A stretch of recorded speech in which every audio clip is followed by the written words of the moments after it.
அண்ணாமலை அவர்கள் வந்து பாஜக தலைவராக இருக்கும்போது கட்சியை கொண்டு அடுத்த கட்டத்தை வளர்த்து கொண்டு போயிட்டு இருந்தாரு. நயினார் நாகேந்திரன் வந்ததுக்கு அப்புறம் திரும்பி கட்சி வந்து ஒரு கீழே போன மாதிரி ஆயிடுது. எலெக்ஷன் கிட்ட வர நேரத்தில் வந்து அண்ணாமலையை மாற்றினதுடைய ரிஃப்ளெக்ட் தான் இந்த எலெக்ஷனில் வந்து பிரதிபலிச்சிருக்கு. தமிழ்நாடு பிஜேபி வந்து என்னன்னா பின்னோக்கி போயிருக்கிறது வந்து உண்மை. அது வந்து என்னன்னா சுய பரிசோதனை பண்ணக்கூடிய நேரம் இந்த நேரம்.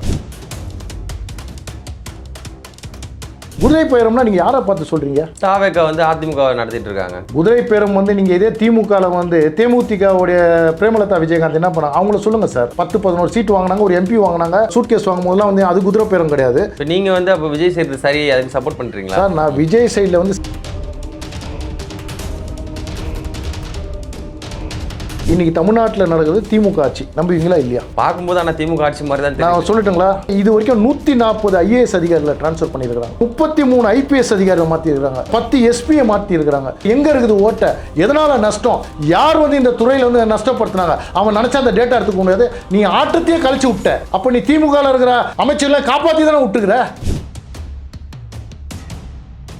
717 டாஸ்மார்க் மூடிட்டாங்கன்னு சொல்றீங்கல்ல, மீடியாக்களுக்கு தைரியம் தான் அந்த 717 மூடிட்டாங்களான்னு வந்து கேட்க சொல்லுங்க சார். அமைச்சர் நிர்மல்குமார் சொல்றாரு மூடப்பட்ட கடைலாம் திரும்ப திறக்கப்படாது, அது மூணு சார். நீங்க எடுத்து போடுங்க சார், நீங்க மீடியா தான். நான் சேலஞ்ச் பண்றேன் சார். விஜயோட மினிஸ்ட்ரியில் மொத்தம் எத்தனை பேர்? 35 அமைச்சர் இருக்காங்க. 35 அமைச்சர்கள் இருக்காங்க. ஆனால் தமிழ்நாட்டுடைய டிஸ்ட்ரிக்ட் 38 டிஸ்ட்ரிக்ட், 19 டிஸ்ட்ரிக்ட்ல வந்து மினிஸ்டர்ஸ் கிடையாது. தூத்துக்குடியில் அவர் ஃப்ரெண்டு ஸ்ரீநாத் ஜெயிச்சான். அவன் எங்க வந்து திருச்செந்தூர்ல வந்து நன்றியை தெரிவிக்கிறான். விஜய்க்கு அழிவே வந்து அவங்களுடைய எம்எல்ஏ மினிஸ்டர் தான்.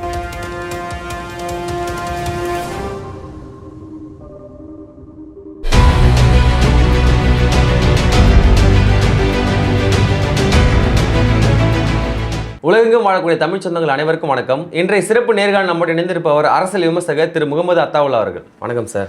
வணக்கம், வாழ்க வளமுடன். அண்ணாமலை அவர்கள் வந்து பாஜக தலைவராக இருக்கும்போது கண்டிப்பாக அந்த கட்சியை கொண்டு அடுத்த கட்டத்தை வளர்த்து கொண்டு போயிட்டு இருந்தார். எல்லாம் ஒரு நீங்கள் சொல்கிற மாதிரி எல்லா இடத்துலையும் ஊடகத்தில் சந்திப்பார், பேசுவார். கட்சி வந்து பரவாயில்ல, பாஜக வந்து முன்னோட இப்போ கொஞ்சம் வளர்ந்துட்டு இருக்கு அப்படின்ற மாதிரி ஒரு பார்வை எழுந்துட்டு இருந்தது.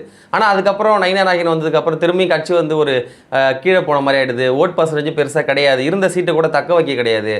ஸோ இதெல்லாம் பார்க்கும்போது அண்ணாமலை பரவாயில்ல அப்படின்ற மாதிரி ஒரு இது சார். நான் இது 2 ஆங்கிளாக பார்க்குறேன். ஆக்சுவலி இது குழப்பங்கள் மத்தியில், அதாவது ஒரு காலகட்டத்தில் ஒரு தலைவர் அந்த நேரத்தில் வந்து அவங்களுக்கு கொடுக்கப்பட்ட பணியை சரியாக செஞ்சாங்க. ஓகே. ஸோ நீங்கள் சொல்கிற மாதிரியே வந்து நான் மூடி மறைக்கலாம் விரும்பல. 3% இருந்த ஓட்டை வந்து நீங்கள் வந்து 12% கொண்டு வந்தார். கூட்டணியோடு சேர்த்து 18% காட்டினார். ஸோ அண்ணாமலை வந்ததுக்கப்புறம் நான் அதற்கு அண்ணாமலை என்ன வந்து இப்போது எங்களுடைய இதில் வந்து அவர் என்னை கூப்பிட்டதால வந்து எனக்கு அவர் தலைவர், இதுக்கு முன்னாடி இருக்கவங்களும் தலைவர் இல்லைன்னு சொல்ல வரல. ஆனால் இந்த காலகட்டத்தில் வந்து பட்டி தொட்டியெல்லாம் வந்து இன்றைக்கி வந்து சின்னத்தை வந்து கொண்டு போனது வந்து அண்ணாமலை. அதை மறுக்க முடியாத ஒரு உண்மை. நான் ஒரே ஒரு விஷயத்தை கேட்குறேன், அண்ணாமலை சரியில்லைன்னு நீங்கள் சொன்னீங்கன்னா என்ன தான் இருந்தாலும் வந்து இப்போ திமுகக்குன்னு ஒரு ஓட் பேங்க் இருக்குது, அதிமுகக்குன்னு ஒரு ஓட் பேங்க் இருக்குது, அப்போ பிஜேபிக்குன்னு ஓட் பேங்க் ஒன்று இருக்குது. புரியுதுங்களா? 12% வந்து ஓட்டு வந்து இன்றைக்கி வந்து மறுபடியும் 13% வந்தால் மீதி அந்த 9% ஓட்டு யாருக்கு? ஒன்று கண்டிப்பாக பிஜேபிக்காரன் திமுக போட்டிருக்க மாட்டான், என்னால் அடித்து சொல்ல முடியும். அதிமுக காரனுக்கு வந்து நீங்கள் சொல்கிற மாதிரி ஒரு 2-3% போட்டிருந்தா கூட மீதி பேர் வந்து என்னென்னா டிவிகேக்கு போய் போட்டுக்கிறான். இது எதனால் ஒரு விஷயத்தை நான் சொன்னேன்னா, நான் தமிழ்நாடுக்கு வந்து சொல்ல, என்னை பொறுத்த வரைக்கும் வந்து மேலிடத்தில் தலைவருங்க என்ன முடிவெடுத்தாங்கன்னு தெரில. ஆனால் எலெக்ஷன் கிட்ட வர நேரத்தில் வந்து அண்ணாமலையை மாற்றினதுடைய ரிஃப்ளெக்ட் தான் இந்த எலெக்ஷனில் வந்து பிரதிபலிச்சிருக்கு. ஓகே. அதுதான் இதோடைய பின்னடைவு. அதே நேரத்தில் நீங்கள் நயினார் நாகேந்திரன் நம்மளை வந்து நான் வந்து ஏன் ஒன்றா குற்றச்சாட்டு வந்து வைக்கல, நான் ஏற்கனவே ஒரு பேட்டிலையும் கொடுத்துருக்குறேன். அனுபவசாலி, 3 முறை வந்து எம்எல்ஏவாக இருந்திருக்கிறவர். அவருக்கு வந்து கொடுக்கப்பட்ட வேலை வந்து அவர் வந்து சரியாக செஞ்சுருக்காருன்னு தான் நான் நினைக்கிறேன். ஏன்னா இன்றைக்கி வந்து தமிழ்நாட்டில் எல்லாருக்கும் தெரியும், அதிமுக வந்து பிரிஞ்சிருந்தது, கூட்டணி வராமல் இருந்தது. அப்போது வந்து மேலிடத்தில் என்ன யோசிச்சாங்கன்னு தெரில. உடனே வந்து அண்ணாமலையை மாற்றினாங்க, நயினாரை கொண்டு வந்தாங்க. ஏன் ஒன்று நான் சொல்கிறேன்னா வந்து யாருடைய அந்த இதை வந்து நம்ம வந்து குறைச்சி மதிப்பிட முடியாது. ஸோ அதனால் வந்து அவங்கவுங்களுக்கு கொடுக்கப்பட்ட வேலைகள் அவங்கவுங்க சரியாக செஞ்சுருக்காங்கன்னு தான் நான் வந்து சொல்ல வரேன். ஆனால் இதில் என்ன ஒன்றா தமிழ்நாடு பிஜேபி வந்து என்னென்னா பின்னோக்கி போயிருக்கிறது வந்து உண்மை. அது வந்து என்னென்னா சுய பரிசோதனை பண்ணக்கூடிய நேரம் இந்த நேரம். ஏன் ஒன்றா வந்து என்னுடைய வந்து ஒரு தொண்டை நான் என்ன சொல்கிறேன்னா, தோல்விக்கு உண்டான வந்து காரணங்கள் என்ன? இன்னைக்கு திமுக காரங்க பாருங்கள் எவ்வளோ குயிக்காக வந்து, ஏன்னா திமுக காரங்க கைவந்த கலை. 5 வருஷம் ஆட்சியில் இருப்பாங்க, 5 வருஷம் இருக்க மாட்டாங்க, 5 வருஷம் இருப்பாங்க, அவங்களுக்கு பழகி போன விஷயம். ஆனால் இங்கே உடனே 35 குழுவை போட்டாங்க. இன்னைக்கு வந்து அந்த தோல்விக்கு உண்டான வந்து காரணங்கள்லாம் வந்து ஆராய்ஞ்சின்னு இருக்கிறாங்க. இன்னும் அவங்க ஒர்க்கு ஸ்டார்ட் பண்ணல.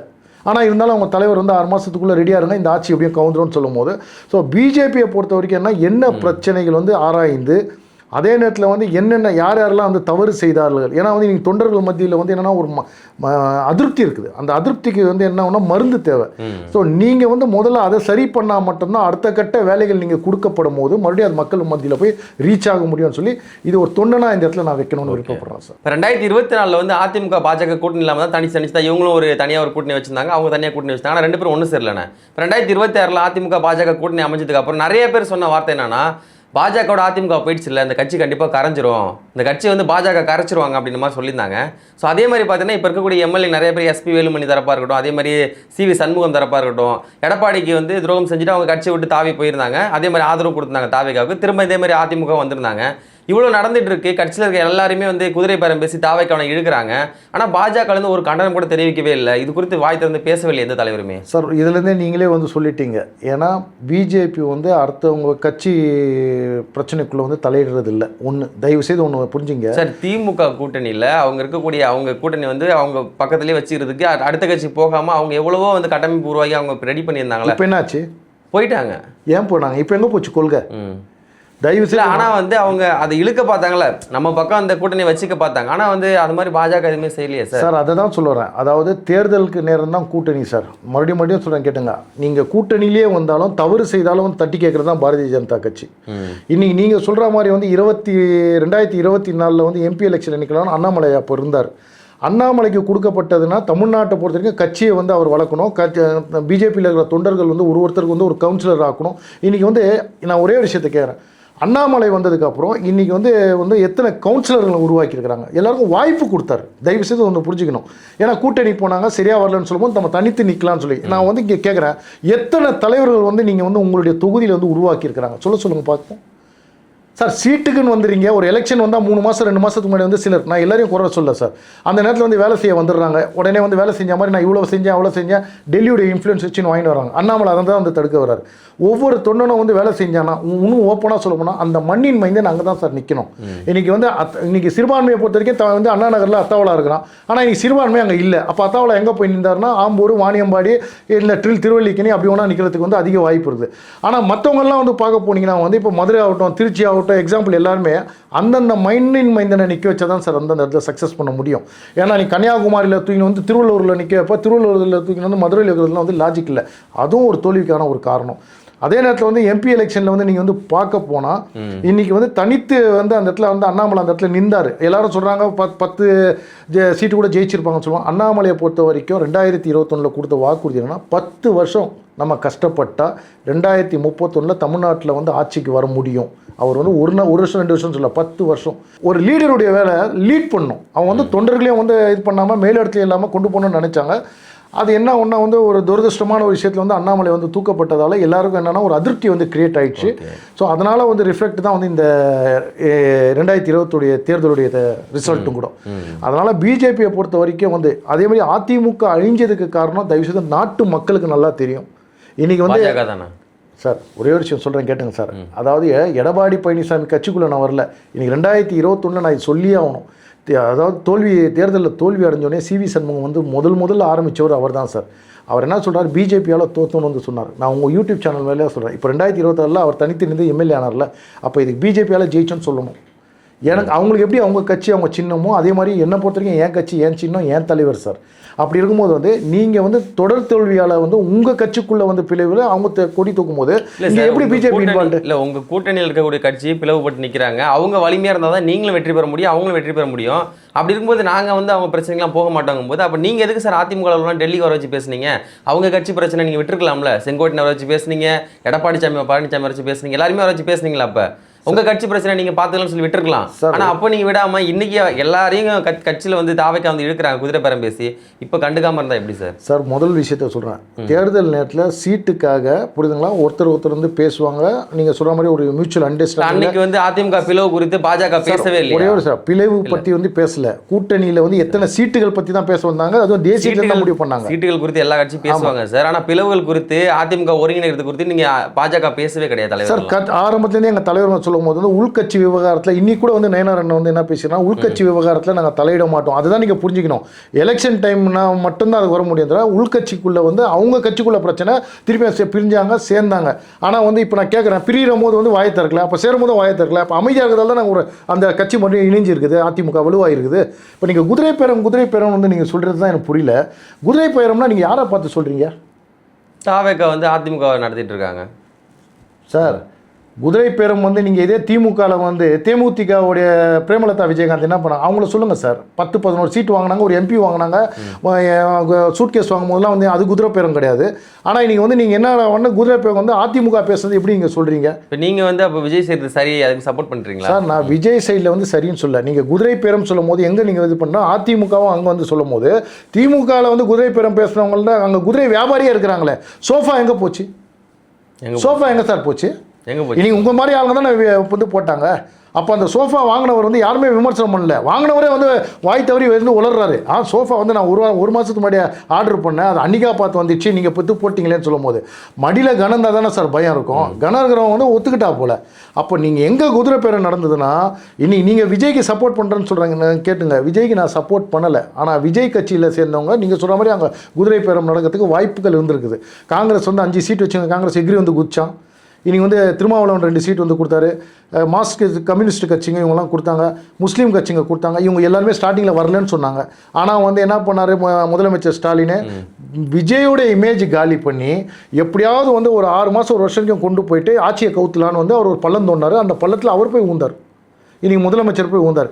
இன்றைக்கி என்னாச்சு, நீ அமிச்ச ஆளுங்க வந்து இப்போ அங்கே போய் வந்து மினிஸ்டர் சீட்டை வாங்கிட்டான். இப்போ 6 மாதம் வாயை திறக்காதுன்னு சொன்னவாள் 6 நாளில் வந்து அவர் புலம்புறாரு. ஆனால் ஒரு விஷயத்தில் வந்து அதே நேரத்தில் சொல்கிறேன், இப்போ இதே விஜய் கூட வந்து நான் ஏன் ஒரு குற்றச்சாட்டு வைக்கிறேன்னா, தீய சக்தி தூய சக்தி நீ அசுர சக்தியாக வந்து மாறி நிற்கிறியே. இனி நீ ஊழல் கட்சின்னு சொன்ன ஆளுங்களோட அந்த ஊழலுக்கு வந்து முட்டு கொடுத்த அந்த கூட்டணி கட்சிகளுடைய ஆதரவு உனக்கு தேவை. நான் கேட்குறேன், காங்கிரஸில் நேர்மையான ஆளுங்களா? அவங்க ஊழல் பண்ணலையா?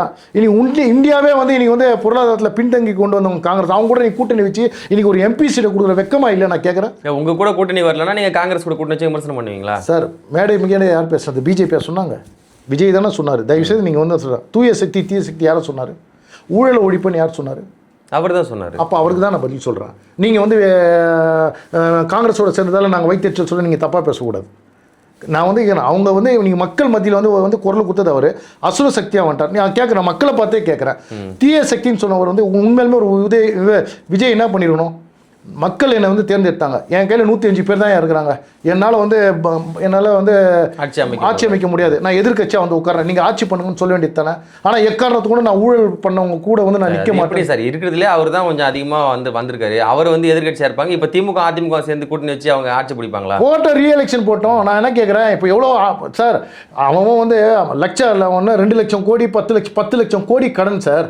10 லட்சம் கோடி கடன் வந்து இப்போ நீ 8 பேருடைய ஆதரவு வாங்கினா இனி ஒன்று சட்டமன்றத்தில் ஏதாவது வந்து நிறைவேற்ற விடுவாங்களா? சட்டத்தை பண்ண மாட்டாங்க சார். எப்படி சார் பண்ண விடுவாங்க? நான் கேட்குறேன், எப்படி பண்ணாங்க? கொள்கை எங்கே போச்சு? கொள்கைக்காக தான் இன்றைக்கி திமுகவோட வந்து இருந்தாங்க. இன்றைக்கி அவங்கள குழி தோண்டி வந்தாங்க. இது கர்மா. திமுக வந்து அதோடைய பலனை அனுபவிக்கணும்னு வந்து இப்போ தான் அதோடைய கர்மாவை வந்து அவங்க அனுபவிக்கிறாங்க.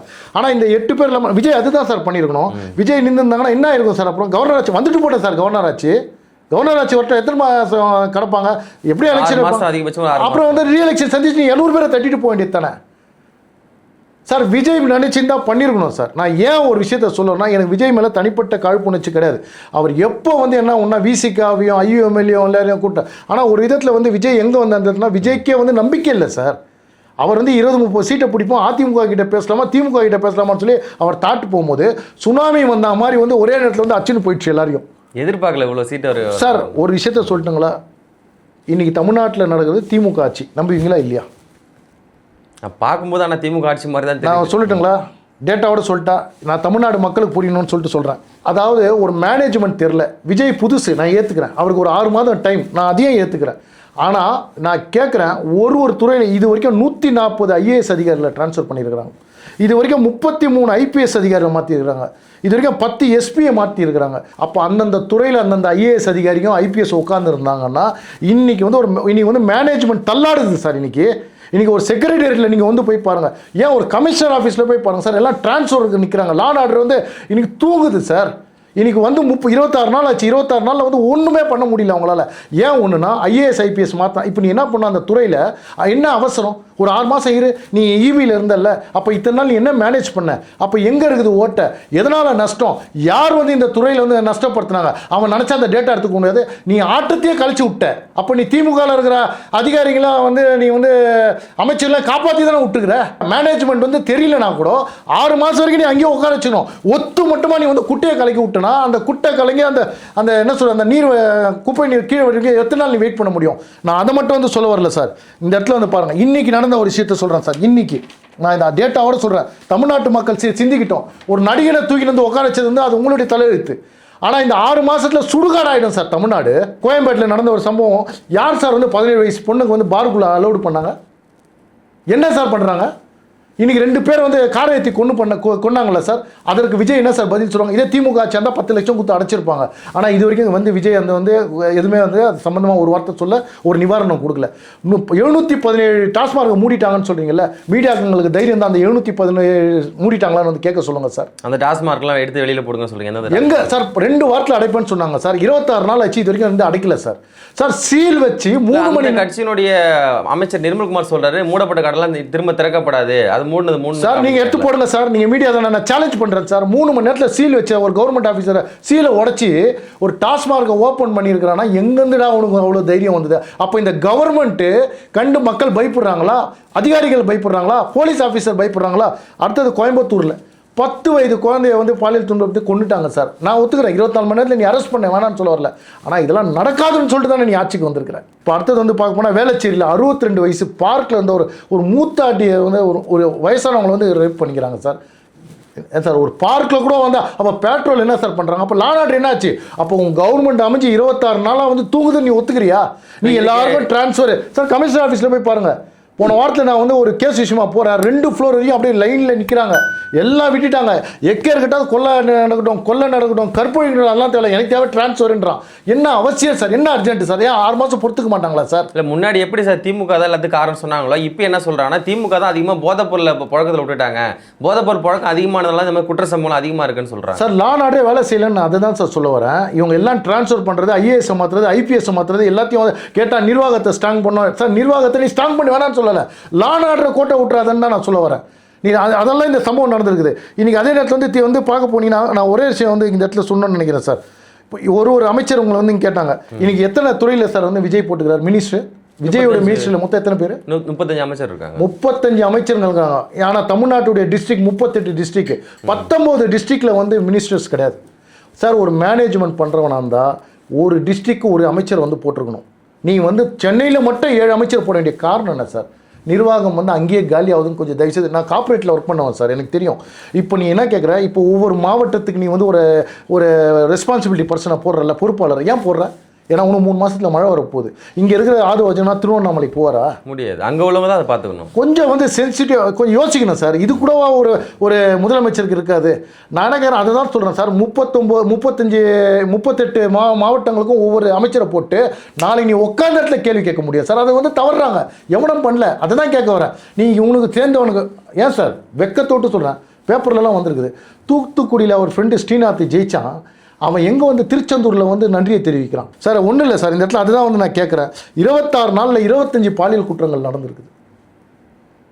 இதெல்லாம் நீ தடுக்கக்கூடிய, நான் இதுதான் வந்து முன்னாள் முதலமைச்சர் ஸ்டாலினையும் வந்து என்ன பண்ணால் எதிர்ப்பு தெரிவித்தேன் சார். நான் வந்து நீ மற்றது கொடுத்த வாக்குறுதியெல்லாம் ஓட வைங்க, நான் அதை பற்றி கேட்க வரல. நீ 6 மாதம் ட்ரை ஏற்றுக்கோ, ஒரு துறையில் வந்து நீ வந்து எது பண்ணுற நான் ஏற்றுக்கிறேன். ஆனால் லா அண்ட் ஆர்டர் ஸ்ட்ரிக்டாக வைக்கணும்ல சார். இல்லை விஜய் ஆட்சிக்கு வந்து 25 நாளில் தான் இவ்வளோ நடந்துட்டு இருக்கா. கடந்த திமுக ஆட்சியோட பார்க்கும்போது இப்போ விஜய் அவருடைய ஆட்சியில் அதிகமாக இருக்குன்னு சொல்கிறீங்களா சார்? அதிமுக ஆட்சி இருக்கும்போது இதே ஸ்டாலின் சொன்னார். ஆனால் திமுக ஆட்சிக்கு வந்தோடனே காற்றுல பறக்க விட்டார். அதே வந்து 6 மாதத்தில் மட்டும் கிட்டத்தட்ட வந்து 600 போக்சோ வழக்குகள் வந்து பதிவாயிருது. வேதனை சார். சார் நான் ஒரு குடிமகனாக என்னுடைய வேதனையை சொல்கிறேன். நான் தயவு செய்து அரசியல் வந்து விஜயை கார்னர் பண்ணுறதுக்காக சொல்ல. நான் என்ன சொல்ல வரேன்னா வந்து உன்னால் 1000 வந்து தடுக்க முடியாது. ஆனால் அந்த 1000ல் ஒரு 500ஆவது தடுக்கிறதுக்கு வந்து கடமைப்பட்டுருக்குல்ல, அவேர்னஸ் தேவை. நான் மறுபடியும் சொல்கிறேன், பாதிக்கப்படுற குழந்தைங்களாம் 17 வயசு கீழே 10 வயசு அவங்களுக்குலாம் தெரியாது.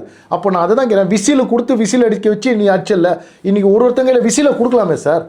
அந்த குழந்தைங்களுக்கு வந்து 10 வயசு குழந்தைங்களுக்கு மாட்டிட்டு ஏதாவது ஒன்றா நீ அந்த விசில் அடின்னு சொல்லலாமே சார். ஏன் சார் பண்ண முடியாதா சார்? விழிப்புணர்வு நடத்த முடியாதா? நான் அதுதான் வந்து இந்த இடத்துல வந்து கேட்குறேன் சார். இன்னொன்று வந்து கேட்குறேன், ஒரு மினிஸ்ட்ரி, இவருடைய மினிஸ்ட்ரி, நான் அன்றைக்கே வந்து என்ன பண்ண இன்னொரு யூடியூப் சேனலில் கொடுத்தேன். விஜய்க்கு அழிவே வந்து அவங்களுடைய எம்எல்ஏவும் மினிஸ்டர் தான். வாயை பொத்திக்கிட்டு இருந்தாவே அவங்க ஆட்சி வந்து போகும். நான் வந்து முன்னாடி எச்சரிக்கை கொடுத்தேன். விஜய் எப்படி அமைதியாக இருக்கிறார் அதே மாதிரி அவங்களும் பேசாம. ஆமாம் சார். ஏன் ஒன்றா டிரான்ஸ்போர்ட்டில் போயிட்டு அவன் புக் பண்ணிவிட்டு பஸ்ஸு வரலன்னு சொல்லி வேதனையோடு வந்து பக்ரீத் இதுக்கு வந்து போகும்போது அங்கே இருக்கிற நீ வயிறு நிறைய சாப்பிட்ருக்குற, நான் சாப்பிட்லன்னா இதுவா சார் ஒரு அமைச்சருடைய பதில்? நான் இன்னொரு விஷயத்தையும் வந்து இந்த இடத்துல வந்து பதிவு பண்ணணும்னு நினைக்கிறேன் இந்த மக்கள் மன்றத்தில். ஏன்னா திமுக இது டிவிகேவுடைய ஆட்சி அவல நிலை என்னன்னு வந்து, அதாவது எஜுகேஷன் மினிஸ்டர், நான் கேட்குறேன், இன்றைக்கி தமிழ்நாட்டில் 107 டிகிரி 105 டிகிரி வெயில் நடக்குது சார். இன்றைக்கி அவசரம், இன்றைக்கி வந்து ஸ்கூல் திறக்க வேண்டிய அவசியம் என்ன? ஏன் 6 நாள் என்ன சார்? 1ஆம் தேதி இருந்து அப்புறம் 8ஆம் தேதி தள்ளி போட்டுருக்கு, 4ஆம் தேதி ஆச்சு, அப்புறம் 8ஆம் தேதி ஆச்சு, 3 நாள் தள்ளி போட முடியாது சார். நான் ஒரே விஷயம் கேட்குறேன், அதாவது என்ன ஒன்றா வந்து நீ சனிக்கிழமையில் இருக்குது, இன்னும் ஒரு விஷயம் இருக்குது. நீ வந்து என்னென்னா வந்து மற்ற மாநிலங்கள்லாம் வந்து பக்கத்து மாநிலம்லாம் கொடுக்கும்போது வந்து இன்றைக்கி வந்து நிறைய ஸ்கூலில் வந்து போனால் ஃபேன் வசதி இல்லை. இன்றைக்கி வந்து நிறைய ஸ்கூலில் ஆசிரியர்கள் போடலை. நீ தான் ஸ்டேட்மெண்ட் கொடுக்குற, நான் வந்து இது பண்ணல.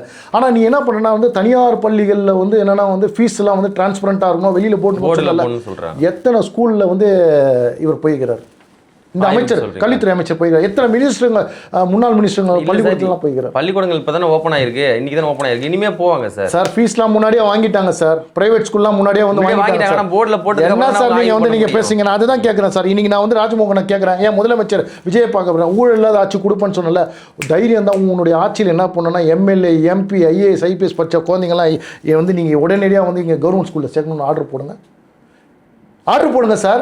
நீங்கள் தான் வந்து 70 ஆண்டு கால டிராவிட உடைச்சிட்டு வந்துக்கிறீங்களா, புதுசாக உங்களால் போட முடியுமா? ஏன் ராஜ்மோகனுக்கு வந்து எங்கே படிக்கிறாங்கன்னு கேளுங்க. ஏன்னா அடுத்த மாதத்துடைய பில்லு வாடகை கூட வந்து எனக்கு கட்ட வழி இல்லாத எனக்கு வந்து முதலமைச்சர் இது அமைச்சர் பதவி கொடுத்தேன்னு சொன்னால் பொய் பேசினால் தானே.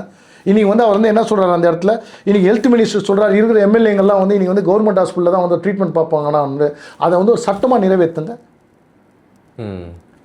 என்னென்ன வாக்குறுதி அவங்க கொடுத்துக்கிறாங்க சார்? இன்றைக்கி நான் அதை தான் சார் வந்து மறுபடியும் வந்து கேட்குறேன் இந்த இடத்துல. இன்றைக்கி புதுசாக வந்து போனேன் ஈபியில் வந்து பவர் கட்டு, இத்தனை வருஷமாக பவர் கட்டில் நான் ஒத்துக்கிறேன். டெண்டர் விட்ட 8 லட்ச ரூபா டிரான்ஸ்ஃபார்மர் 13 லட்ச ரூபாய்க்கு கண்டுபிடிச்ச ஹேட்ஸ் ஆஃப். இன்றைக்கி ஈபியில் வந்து பார்ப்போம்னா ஆள் பற்றாக்குறன்ற 1.5 லட்சம் பேர் போயிட்டாங்கன்ற 70,000 பேர் தாங்கிற ஹேட்ஸ் ஆஃப். நீ உண்மை வந்து சொல்கிற. இன்றைக்கி வந்து சிடி காணாமல் போயிடுச்சு, இன்றைக்கி ஹார்ட்ரிஸ் காணாமல் போயிடுச்சுன்னு வந்து நீ சொல்கிற, அதுவும் ஹேட்ஸ் ஆஃப். இன்றைக்கி 2.5 லட்சம் கோடி கடனுன்னு சொல்கிற. நீ ஆட்சிக்கு வரதுக்கு முன்னாடியே 10 லட்சம் கோடி கடன் இருந்ததுயா, தெரியாமல் தான் நீ வாக்குறுதி கொடுத்த. இன்றைக்கி நம்ம நீ புதுசாக கண்டுபிடிக்கிற 2.5 லட்சம் கோடி தான் இருக்குதுன்னு சொல்லி இதுலேருந்தே உனக்கு தெரியல சார். உள்ளே உட்காந்து பேசுறது வந்து எந்த விதத்தில் சார்? எல்லா பஸ்லேயும் ஃப்ரீன்னு சொன்னேன், இன்றைக்கி எத்தனை பஸ்ஸில் ஃப்ரீயாக அனுமதிக்கிறாங்க கேளுங்க. விவசாயிகளுக்கு 5 ஏக்கருக்கு இருக்கிறவங்கலாம் வந்து ஃப்ரீன்னு சொன்னேன், அவங்களுடைய கடனை தள்ளுபடி பண்ணிவிடுவேன்னு சொன்னேன். 5 ஏக்கருக்கு மேலே இருக்கலாம் 50% சொன்னேன். நான் என்ன கேட்குறேன், நீங்கள் வந்து தள்ளுபடியே பண்ணாமல் இருந்தாலும் பிரச்சனை இல்லை, 6 மாதம் 1 வருஷம் கழிச்சு பண்ணாலும் பிரச்சனை இல்லை. ஆனால் இனி வந்து வெறும் 50,000 வந்து 2025 2024 வாங்கினவங்க மட்டும் தள்ளுபடி பண்ணால் எந்த விதத்தில் சார் இது நியாயம்? நீங்கள் இப்போ நான் கேட்குறேன், கனிம வளம் வந்து பிடிச்சிருக்கிறேன்னு சொல்கிறா போல். இன்றைக்கி வந்து பார்க்க போனால் வந்து 125 குவாரிகளில் வந்து ரைடு நடந்துக்கிறேன்னு சொல்கிறேன், 88 வந்து மூடிட்டாங்கன்னு சொல்கிறேன். மூடிட்டாங்கன்னா வந்து அதே மாதிரி வந்து 200 லாரியை பிடிச்சிருக்கிறாங்கன்றாங்க. என்னாச்சு? அந்த 200 லாரியை பிடிப்பட்டல, அந்த 200 லாரி வந்து சரக்கோட பிடிப்பட்டா அது எங்கே இருக்குது சார்? ஒரு டாஸ்மார்க்கில் பாருங்கள், 70 மக்கள் தயவுசெய்து சிந்திக்கணும். ஒரு மாதத்துக்கு 60 லட்சம் பெட்டி, நான் சொல்கிறது வந்து குவார்ட்டர்லேருந்து பீ இருக்கும், ஒரு பெட்டிக்கு 60 ரூபா. 50 ரூபா வந்து என்னென்னா வந்து மினிஸ்டருங்களுக்கா, 10 ரூபா வந்து கீழே இருக்கிற அதிகாரிகளுக்கா. அப்போது ஒரு மாதத்துக்கு 60 லட்சம் பெட்டி. இது வந்து அதிகாரப்பூர்வம் இல்லை, இது இல்லாமல் வந்து கள்ளத்தை எவ்வளோ விற்கிறாங்க தெரியல. அப்போது வந்து எப்படி சார் நான் வந்து கேட்குறேன், இன்றைக்கி வந்து நீ டாஸ்மார்க்கில் ஊழல் பண்ண மேலே நீ நடவடிக்கை எடுப்பியா? அதை வச்சு நான் வந்து இந்த ஆட்சி வந்தோடனே நாங்கள் யார் மேலேயும் நடவடிக்கை எடுக்க மாட்டோம்னு சொன்னால் நான் அதை தான் கேட்குறேன். கனிம வளத்தில் போகிற நீ வந்து மணல் கொள்ளையை பிடிச்ச வண்டிங்கெல்லாம் எங்கே, என்ன நடவடிக்கை எடுத்துருக்கிற? ஏன்னா இதெல்லாம் பேரம், நீங்கள் சொன்னீங்க தெரியுமா, குதிரை பேரம், அதை பேச ஆரம்பிக்கிச்சு. இன்றைக்கி விஜய் கட்சியில் இருக்கலாம் மாமூல் கேட்டுன்னு சுற்றுறானுங்க, இன்றைக்கி மிரட்டுறானுங்க, இன்றைக்கி டீ டெய்லியாக இருந்தால் அடிக்கிறானுங்க சார். தயவு செய்து இதெல்லாம் வந்து தமிழ்நாட்டு சிஎம் வாயை திறப்பாரா? நான் இப்போ கூட சொல்கிறேன், இன்றைக்கி நீங்கள் பவர் வந்து என்கிட்ட தான் பவர் சென்டர் என்கிட்ட தான் இருக்குதுன்னு சொல்கிற விஜய் வாயை திறக்கலை. ஆனால் கீழே இருக்கிற வாளுங்களாம் வாயை திறக்கிறாங்களே. 8ஆம் கிளாஸு 10ஆம் கிளாஸு ரவுடித்தனம் பண்ணவன் இன்றைக்கி வந்து ஃபினான்ஸ் மினிஸ்டர் ஒரு ரவுடி வீடு பூடு அடித்தவன். இன்றைக்கி வந்து என்னன்னா வந்து லாட்ரியுடைய வந்து மருமகன் வந்து உட்கார வச்சுருக்கிறீங்க. தமிழ்நாட்டில் வந்து லாட்ரி சீட் விற்கிறதா வந்து அது பிடிப்படுது. ஏன்னா அவன் மேலாம் வழக்கு இல்லையா? இதுக்கெல்லாம் முதலமைச்சர் தான் சார் பதில் சொல்லணும். சிறுபான்மைக்கான அரசு அது செயல்படும், அவங்களுக்கு எந்த ஒரு கஷ்ட நஷ்டம் வந்தாலும் நாங்கள் கூட நிற்போம், அவங்களுக்கு பக்கபலமாக நிற்போம் அப்படின்ற மாதிரி சொல்லியிருக்காரு. அது மாதிரி உண்மையை நிற்கிறாரு சார் உங்களுக்காக? சார் 70 ஆண்டு காலத்தில் வந்து தமிழ்நாட்டில் நான் ஒரே விஷயம், பக்ரீத் பண்டிகை கொண்டாடும் போது வந்து எந்த ஒரு தடையும் பண்ணதில்லை சார் எந்த அரசாங்கமும். நான் ஒரே விஷயத்த சொல்கிறேன் சார், அரசு என்ன சொல்ல நாங்கள் கட்டுப்படுறோம். நீங்கள் வந்து சொன்னீங்க பசுவை வந்து வெட்டக்கூடாது வந்து பொது இடத்துல வெட்டக்கூடாது சொல்கிறாங்க. அதாவது பசுவை வெட்டக்கூடாதுன்னு வந்து சொல்லும் போது வந்து அதை வந்து நானும் வந்து ஏற்றுக்கிறேன் சார். ஏன் ஒன்று நான் வந்து இன்றைக்கி கோர்ட் என்ன டைரக்ஷன் பண்ணுறாங்களோ, ஆனால் ஒரே விஷயத்தை கேட்குறேன், பொது வெளியில் வெட்டக்கூடாதுன்னா நான் உதாரணத்துக்கு ஒரே சொன்னேன், அப்போது தவறாக நினச்சிக்கொண்டேன். ஏன்னா சிலர்லாம் இப்போ பலியெல்லாம் கொடுக்குறாங்களே கோவிலில் எல்லா இடத்துலையும் கொடுக்குறாங்க, பலி கொடுக்குறாங்க. ஏன் அப்போ அதுக்கு என்ன நீங்கள் இது பண்ண போகிறீங்க சார்? வருஷத்தில் ஒரு தடவை நடக்கும் போது வந்து அப்படி பார்ப்போம்னா உங்கள் கட்சியில் இருக்கிறவங்க நடு ரோட்டில் ஒரு ஆட்டை வெட்டினால அப்போ அவன் மேலே என்ன நடவடிக்கை எடுக்க போகிறேன்? நீதிமன்றம் உத்தரவு போட்டதுக்கு தமிழ்நாடு அரசு சார் நீதிமன்றம் என்ன உத்தரவு போட்டுக்குது கொஞ்சம் படித்து பாருங்கள் சார். பொது வெளியில் அந்த மாதிரி வெட்டாதீங்க அப்படின்ற மாதிரி சொன்னாங்க சார். அதாவது இப்போ நம்ம இருக்கிறோம் பக்ரீது உலகம் ஃபுல்லாக வந்து கொண்டாடுற விஷயம். இப்போ என் வீட்டுக்கு வெளியில் வந்து நான் ஒரு டென்ட்டு போட்டு உள்ளே வந்து இது என்ன இருக்குது எங்களுடைய கலாச்சாரம் சார். நான் உங்கள் கலாச்சாரத்துக்குள்ளே வந்து நான் வந்து கொச்சப்படுத்தல. இன்றைக்கி நீங்கள் என்ன பண்ணீங்கன்னா எவ்வளோ தடை பண்ணிக்கிறீங்க? எப்படி சார் இது சிறுபான்மைக்கு உண்டான ஆட்சியா? இதுக்கெல்லாம் வாய் திறந்த விஜய் பேசலன்னு சொல்கிறேன். எங்கே சார் பண்ணார்? அதை தான் சார் வந்து நான் கேட்க வரேன். சிறுபான்மைக்கு உண்டான ஆட்சின்னு வந்து சொன்னார், ஆளை கூட்டின்னு வந்து உட்கார வச்சா மட்டும் பத்தாது சார். ஆனால் வந்து இப்போ வந்து 25 நாள் தானே சார் ஆகுது. சிறுபான்மைகள்லாம் வந்து தேர்ந்தெடுத்துருக்கிறாங்க இல்லையா? இன்றைக்கி வந்து அதே சிறுபான்மைகள் வந்து விஜயை வந்து இந்த ஆட்சியை விட்டு வந்து தூக்குவாங்க சார் நிச்சயமாக. ஆனால் என்னுடைய எண்ணம் கிடையாது. ஏன்னா வந்து இன்றைக்கி 25 நாள்லேயே இன்றைக்கி வந்து மேனேஜ்மெண்ட்டு வந்து பண்ண முடியல. கொடுத்த வாக்குறுதிக்கு நான் வரல. நான் தயவுசெய்து ஒன்று சொல்கிறேன், அவர் 6 மாதம் கூட ப்ரீத்திங் எடுத்துக்கிட்டோம், வேணான்னு சொல்ல வரல. அதிகாரிகளை வந்து மாற்ற வேண்டிய அவசியம் இல்லை. இன்றைக்கி விஜய் சிஎம் வந்து வாய்ப்பு இல்லை. ஓப்பனாக சொன்னால் சிஎம் மேலே வந்து ஒரு சிஎம் தைரியம் இல்லை, கேட்க திராணி இல்லை. இன்றைக்கி எப்படி சார் அப்பேற்பட்ட சிஎம் வந்து மற்ற தமிழ்நாட்டை வந்து கட்டி ஆள போகிறாரு? 8 கோடி பேர் அவர் கண்ட்ரோலில் இருப்பார்னு நீங்கள் நினைக்கிறீங்களா? நிறைய தகவல்களோட பகிர்ந்தீங்க, மிக்க மகிழ்ச்சி, நன்றி சார். ஜெய்ஹிந்த் சார். சாட்டை எடுத்து நாட்டை திருத்து